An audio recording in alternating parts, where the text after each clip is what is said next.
The sterile white walls of Research Station Epsilon 9 had never felt more confining to Dr. Sarah Chen than they did today.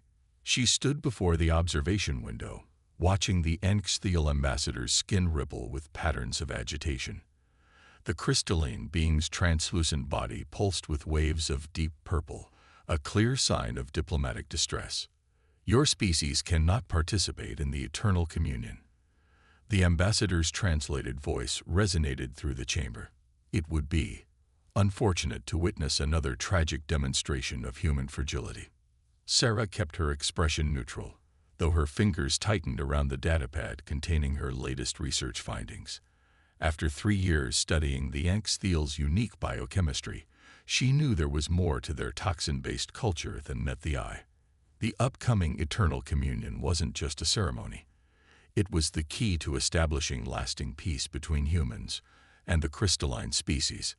Ambassador Vithor, my research suggests otherwise, Sarah replied, bringing up a holographic display of molecular structures.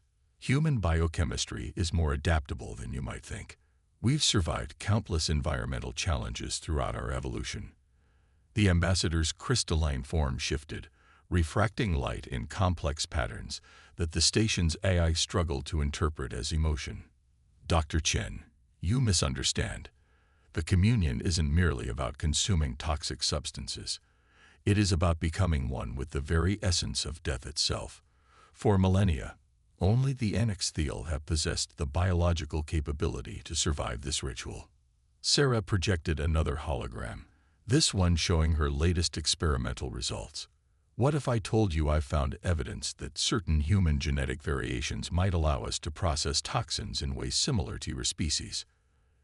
The ambassador's surface rippled with what Sarah had learned to recognize as surprise. Impossible. Our evolutionary path is unique in the known galaxy. No carbon-based life form has ever. I'd like to volunteer for the trials, Sarah interrupted, her heart pounding but her voice steady. If I'm right, this could open new possibilities for human-Enxthiel relations. If I'm wrong, she shrugged, maintaining eye contact with the ambassador's central sensing crystal. Vithor's body pulsed with rapid color changes. Confusion, concern, and something Sarah couldn't quite interpret. You understand that failure means death. Not the quick death your species fears, but a dissolution of consciousness so complete that your mind will fragment before your body fails. Sarah pulled up one final hologram, her own genetic sequence, with certain segments highlighted. Ambassador, humanity didn't survive and thrive across Earth's harshest environments by backing down from challenges. We adapted. We evolved. And sometimes we surprised even ourselves. The chamber fell silent except for the soft hum of the station's environmental systems. Outside the observation window, the gas giant Epsilon 9 orbited cast spectacular auroras across the station's shields, bathing the room in shifting colors that seemed to complement the ambassador's own chromatic displays. Very well, Vithor finally responded, their form settling into a more rigid configuration. I will submit your petition to the High Consortium. But know this, Dr. Chen, in all our history, no outsider has ever been granted access to the eternal communion. If you are accepted, you will face trials that even many Enxthiel cannot survive. Sarah nodded, already mentally preparing for what lay ahead. Thank you, Ambassador. There's an old human saying, the only way to prove something impossible is to do it. As Vithor departed, their crystalline form throwing rainbow refractions across the walls, Sarah turned back to the observation window. The gas giant's storms raged below, eternal and chaotic, much like the challenge she had just undertaken. She pulled up her research notes again, double-checking her calculations. The genetic marker she had discovered in her own DNA was rare but significant, a mutation that allowed for unprecedented toxin processing efficiency. Station Chief Rodriguez's voice came over the intercom, breaking her concentration. Dr. Chen, my office, immediately. Would you care to explain why I just received a priority message from the Enxthiel High Consortium? Sarah gathered her datapads, a small smile playing at the corners of her mouth. Just making first contact a little more interesting, Chief. As she headed for the door, she could already feel the weight of what she'd set in motion. Humanity's place in the galactic community might well depend on her ability to survive what the Enxthel considered impossibly lethal. But then again, humans had always had a peculiar talent for surviving the impossible. Chief Rodriguez's office buzzed with tense energy as holographic displays filled the air with cascading data. Sarah stood her ground while the station chief paced, his weathered face creased with concern. "Do you realize what you've done?" Rodriguez gestured to the diplomatic alerts flooding his screens. "The Enxthel High Consortium has convened an emergency session. This hasn't happened in over 3 centuries. Sarah activated her own holographic display, projecting her research findings. "Look at this, Chief. The genetic marker I found isn't just a mutation. It's an adaptation that appears in less than 0.001% of humans. My theory is that it emerged from ancestors who survived ancient chemical warfare." Rodriguez paused, his expression shifting from frustration to curiosity. "Explain." "My great-grandmother lived in a region heavily affected by chemical weapons. Conventional wisdom said the area would be uninhabitable for generations, but people survived. Adapted." Sarah manipulated the hologram, zooming in on a particular genetic sequence.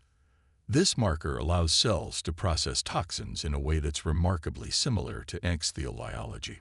Before Rodriguez could respond, the station's AI chimed in. "Priority transmission from the High Consortium." The office's main screen flickered to life, revealing a panel of crystalline beings, their bodies interconnected by streams of luminescent fluid. The central figure, larger and more intricately faceted than the others, addressed them. "Station Chief Rodriguez, Dr. Chen." The being's translated voice resonated with authority. "We have reviewed your petition. It is unprecedented." Sarah stepped forward. "High Counselor, I understand your hesitation, but—" "You misunderstand," the crystalline being interrupted. "We are not hesitating. We are intrigued. Our species has long believed that our toxic communion was unique to our evolutionary path. The possibility that another species might have independently developed similar capabilities. This warrants investigation." Rodriguez straightened. "What exactly are you proposing?" "We will allow Dr. Chen to attempt the trials of communion." The High Counselor's form pulsed with deep blues and violets. "However, we have conditions." Sarah nodded. "Name them." "First, you will undergo preliminary testing at our primary research facility on Enxthel Prime. Second, you must agree to full biological monitoring throughout the process. And third," the High Counselor's color shifted to a deep warning red, "you must understand that we cannot guarantee your survival. The trials have claimed many Enxthel lives, despite our natural adaptations." "I accept," Sarah replied without hesitation. After the transmission ended, Rodriguez gripped his desk, knuckles white. "Chen, this is madness. The Enxthel literally evolved in pools of toxic waste. Their entire civilization is built around their ability to process poisons that would dissolve most species on contact." Sarah pulled up another hologram, historical footage from Earth's darkest periods of chemical warfare. "And humans evolved to survive everything our planet and our own worst tendencies could throw at us. Chief, this isn't just about me proving a point. If I'm right, this could revolutionize our understanding of human adaptability and open new avenues for diplomatic relations. And if you're wrong, then I'll be dead, and the Enxthel will have their beliefs about human fragility confirmed." Sarah's voice was steady. "But I don't intend to fail." The next few days passed in a blur of preparation. Sarah spent hours in the station's lab, running simulations and refining her understanding of how her unique genetic marker might interact with Enxthel toxins. The station's medical team insisted on running their own battery of tests, though their concerns seemed to focus more on her mental state than her physical capabilities. Finally, the day of departure arrived. As Sarah stood in the station's docking bay, waiting for the Enxthel transport, Rodriguez approached with a small package. "Your research team asked me to give you this," he said, handing it over. "They said it might help." Inside, Sarah found a data crystal containing centuries of human survival stories. Tales of people who had lived through impossible conditions, adapted to deadly environments, and emerged stronger. At the bottom was a simple note: humanity's greatest strength isn't our ability to avoid death, but our refusal to accept limitations. The docking bay doors opened, revealing a crystalline ship that seemed to be composed entirely of geometric patterns and flowing toxins. As Sarah stepped toward it, Rodriguez called out one last time, "Chen, try not to start an interstellar incident." She turned back with a grin. "No promises, Chief. But I'll do my best to keep it to a minor diplomatic crisis." As the ship's entry portal formed around her, restructuring its toxic crystalline matrix to accommodate her presence, Sarah took one last look at the station. Whatever waited for her on Extheal Prime, she knew this was just the beginning. Humanity had spent centuries looking up at the stars, dreaming of proving themselves among alien civilizations. Now, ironically, that proof might come down to one human's ability to drink poison and live to tell about it. Extheal Prime was nothing like Sarah had imagined. Instead of a barren wasteland of toxic pools, she found herself in a crystalline metropolis where streams of luminescent poison flowed like rivers through transparent conduits. The entire city seemed alive, pulsing with colors that shifted between deep purples and electric blues. The preparation chamber for the trials towered around her, its walls composed of living crystal that hummed with toxic energy. Other competitors, all Extheal, kept their distance, their crystalline forms vibrating with what Sarah interpreted as a mixture of curiosity and disdain. The human arrives for her death. One competitor's translation matrix buzzed. How peculiar that they would waste a trial position on such fragility. Sarah ignored the comment, focusing instead on the diagnostic readings from her biomonitor. Her unique genetic marker was already responding to the ambient toxins in fascinating ways, her cells adapting faster than even her simulations had predicted. A deep resonance filled the chamber as the trial master entered, a massive Extheal whose crystalline form contained swirling vortexes of every known toxic compound in their society. Competitors approached the circle of First Communion. Sarah joined the others around a central pool of swirling, iridescent liquid. The trial master's voice echoed through their translation matrices. The first trial tests not just tolerance, but understanding. You must drink from the pool of ancestors and survive what they show you. One by one, the competitors stepped forward. Sarah watched as each Extheal dipped their crystalline appendages into the pool, their bodies briefly flaring with intense light before stabilizing. Two failed, their forms becoming brittle and shattering into dust. Then it was Sarah's turn. "Last chance to withdraw, human," the trial master offered. No shame in acknowledging one's limitations. Sarah stepped forward, her voice steady. Humanity's greatest discoveries often came from refusing to accept limitations. She knelt beside the pool, aware of every crystalline eye focused on her. The liquid was unlike anything she'd ever seen, a substance that seemed to exist in multiple states simultaneously. Sarah took a deep breath, cupped her hands, and drank. The effect was immediate and overwhelming. Her vision exploded into fractals of impossible colors as her consciousness expanded beyond her body. She saw through the eyes of ancient Extheal, witnessed the evolution of their species from simple crystalline formations in toxic pools to the complex beings they'd become. But something else emerged from the visions, a pattern she hadn't expected. The Extheal hadn't just evolved to survive toxins, they'd been guided, engineered. The knowledge hit her with the force of a supernova, even as her body fought to process the poison coursing through her system. Sarah's genetic marker activated, her cells adapting and transforming the toxic communion into something her system could process. The visions continued, showing her glimpses of other species who had attempted the trials throughout history. None had survived, but not because of the toxins themselves. They had failed because they couldn't comprehend the truth. When Sarah's consciousness returned to her body, she found herself still standing, the first non-extheal in history to survive the first trial. The chamber had fallen silent, the crystalline beings around her pulsing with colors she now understood represented shock and revaluation.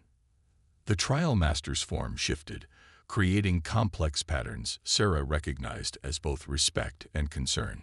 You survived. More than that, you saw. I did, Sarah replied, her voice hoarse but clear. Your ancestors, they weren't just survivors. They were created to be guardians.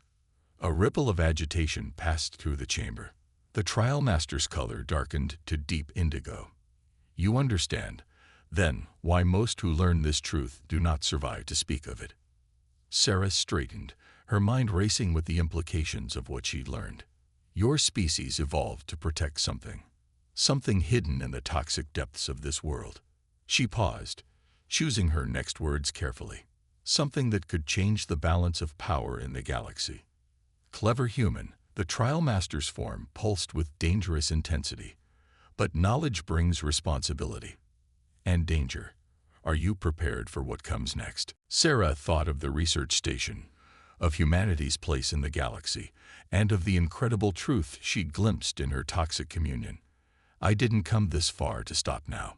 Whatever your ancestors were protecting, whatever drove them to evolve into living crystals capable of processing the most deadly substances in the universe, I need to understand it. Then prepare yourself, the trial master announced, their form expanding to fill the chamber with prismatic light. The second trial begins at dawn. And now that you've glimpsed our true purpose, the real test of your species' worth begins. As Sarah left the chamber, she could feel the weight of destiny settling around her shoulders. She had come seeking to prove human adaptability, but she'd stumbled onto something far bigger, a secret that could reshape humanity's understanding of not just the extheal, but of life itself. And somewhere deep beneath the crystalline city, ancient machinery hummed with toxic power, waiting to reveal its purpose to the first human who had ever survived long enough to learn its truth. Dawn on Extheal Prime arrived in waves of bioluminescent light, the crystalline spires of the city refracting the toxic aurora that perpetually danced in the planet's atmosphere. Sarah stood at the window of her isolation chamber, watching streams of poisonous fluid flow through the city's veins like liquid starlight. Her body still hummed with the aftereffects of the first trial, cells vibrating at frequencies that shouldn't have been possible for human biology. The biomonitor on her wrist displayed readings that would have sent any normal medical eye into panic mode, but Sarah knew she was far beyond normal now. A sharp crystalline chime announced the arrival of Kavex, a junior researcher who had been assigned to monitor her. The young extheal's form rippled with concerned colors. Your genetic structure continues to alter itself, Kavex observed, their translated voice carrying notes of fascination. We've never seen anything like it. Your adaptation isn't just survival, it's evolution in real time. Sarah nodded, studying her own cellular readings. The marker in my DNA. It's not just processing the toxins, it's learning from them, incorporating their properties. She looked up at Kavex, just like your ancestors did when they chose your species. Kavex's form fractured briefly with alarm. You shouldn't speak of them. Not here. The walls have ears. Sarah smiled grimly. I saw them in the visions, Kavex. The architects. They seeded this world with their toxic technology, chose your species to evolve into its guardians. But they weren't protecting something, were they? They were containing it. Before Kavex could respond, the chamber's crystal walls pulsed with urgent patterns. The second trial was beginning. The trial chamber had transformed since the previous day.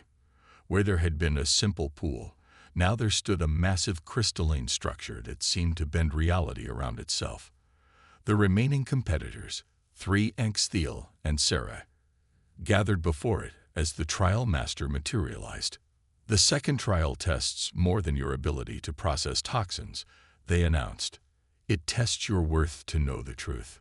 Enter the resonance chamber. Face what awaits within. Only those who understand may proceed. The first extheal entered.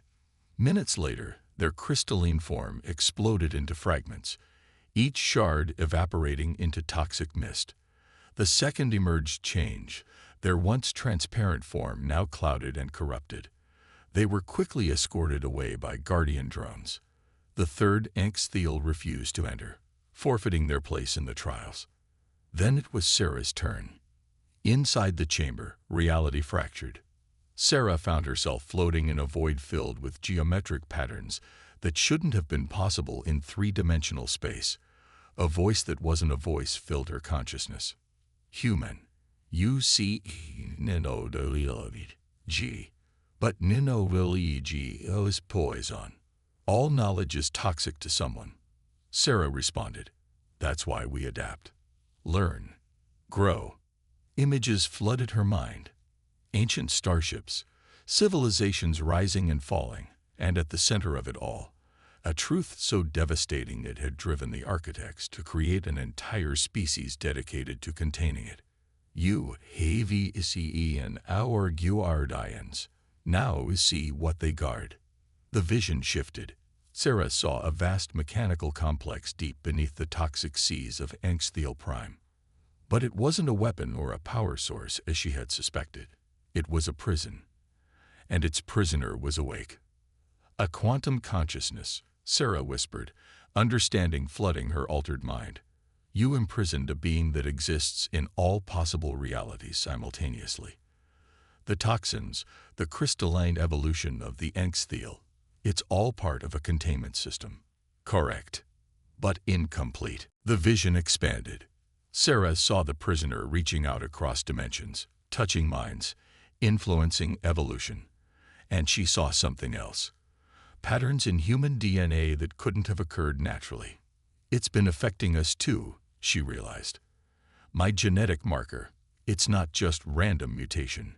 Humanity has been part of this all along. We're not just discovering the prison. We're meant to help maintain it. The chamber hummed with approval. But can your species be free USDD or such ginano. Sarah thought of humanity's history, their capacity for both creation and destruction, their ability to adapt and overcome, their endless drive to understand the universe around them. We don't need to be trusted, she replied. We need to be taught, guided, just like you did with the extheal. My presence here, my ability to survive the toxins, it's proof that humanity is ready for the next step. The chamber fell silent. Then, slowly, reality reassembled itself around her. Sarah found herself standing before the trial master and the remaining observers, her body glowing with the same toxic bioluminescence as the extheal. She understands. The trial master announced, their form resonating with complex patterns. And she lives. Kvex approached, their crystalline surface displaying patterns of awe. You've been changed at the quantum level. Your genetic marker didn't just adapt to our toxins, it's adapted to hold part of the containment matrix itself. Sarah looked at her hands, watching toxic energy flow beneath her skin in geometric patterns. How long have you been waiting for this? For another species to evolve enough to help share your burden? Since the beginning, the trial master replied. The prisoner grows stronger. The containment matrix requires new perspectives, new methods of enforcement. Your species' capacity for adaptation makes you ideal candidates if you can survive the final trial. Sarah felt the weight of destiny settling more firmly on her shoulders. She had come seeking to prove human adaptability, but had stumbled onto something far more significant, humanity's next great evolutionary leap. When does the final trial begin?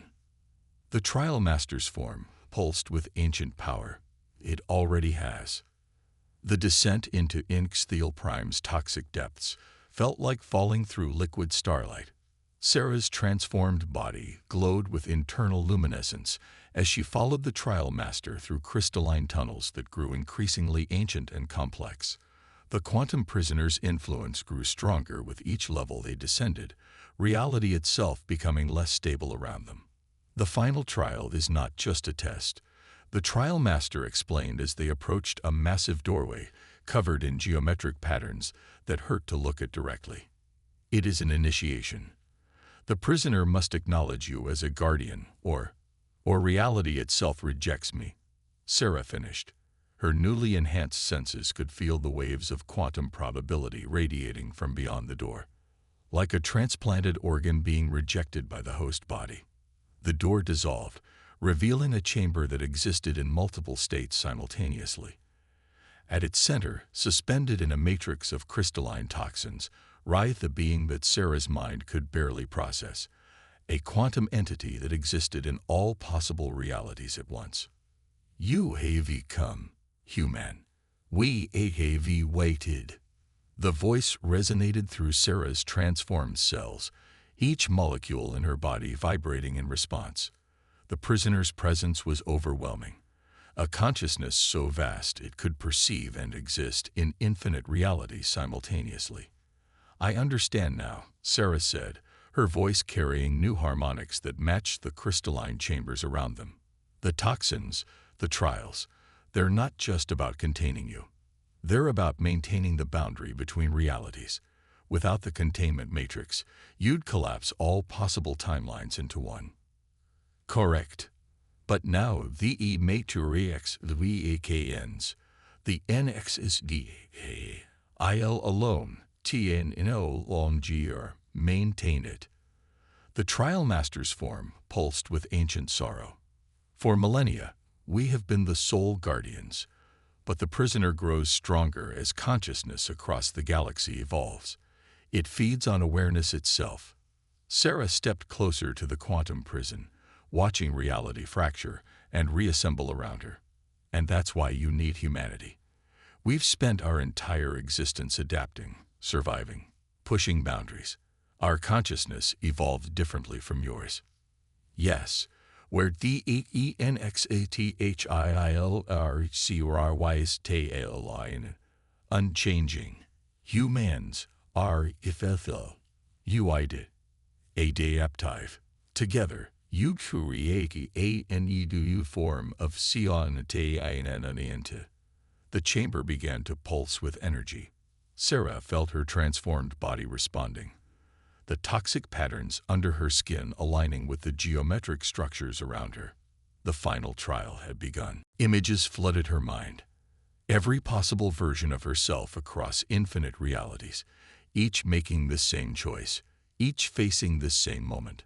She saw versions where humanity had evolved differently, where the Enxthel had failed, where the prisoner had escaped and reality had collapsed. Show me what I need to do, Sarah said, bracing herself. The quantum entity surged forward, its consciousness attempting to overwhelm hers. But where previous challengers had tried to resist, Sarah did what humans did best. She adapted. Her consciousness flowed like water around the entity's assault, absorbing, learning, understanding. You cannot contain me, the entity thundered. I exist in ALOREALITIES. We don't need to contain you, Sarah realized, her mind expanding with sudden understanding. We need to help you evolve. Just as you helped the Enxthel evolve. Just as you influenced human evolution. The chamber froze. Even the trial master's constant crystalline movement stopped. Explain. You're not just a prisoner, Sarah said, toxic energy flowing through her transformed body in complex patterns. You're a catalyst. Every reality you touch, every species you influence, you're pushing the galaxy toward a greater consciousness. The Enxthel didn't imprison you. They became the first stage in your metamorphosis. The quantum entity's form shifted, patterns of probability redistributing themselves. The trial master's crystalline surface displayed colors Sarah had never seen before. She understands, they whispered. After all these millennia. HCC Peptnc, the entity declared. The final trial is PSSED. Reality stabilized around them, but changed.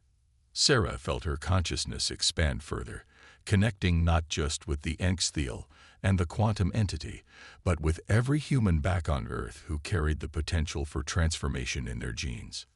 How many? She asked the trial master. How many humans carry the marker? Millions, they replied, all waiting to be awakened. Your survival here proves it's time. Sarah looked at her transformed hands, watching toxic energy flow through her modified DNA in patterns that echoed both human adaptation and extheal crystalline stability. So what happens now? The next phase begins, the entity declared. Evolution continues.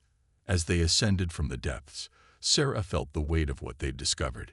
Humanity wouldn't just be joining the extheal as guardians. They would be helping guide the galaxy's consciousness towards something greater. The toxic trials hadn't been about proving human worth or survival. They had been about proving human readiness for their next evolutionary leap. I should contact Earth, Sarah said as they reached the upper levels. They'll need to know what's coming. The trial master's form shimmered with what Sarah now recognized as amusement. And what will you tell them? Sarah smiled, toxic light dancing beneath her skin. I'll tell them what humans have always known deep down, that our greatest strength isn't just surviving the impossible, it's transforming it into something new. That every limitation we've faced has been a doorway to evolution. She paused, watching the toxic auroras dance above the crystalline city. And I'll tell them to get ready, because humanity's next great adventure is about to begin.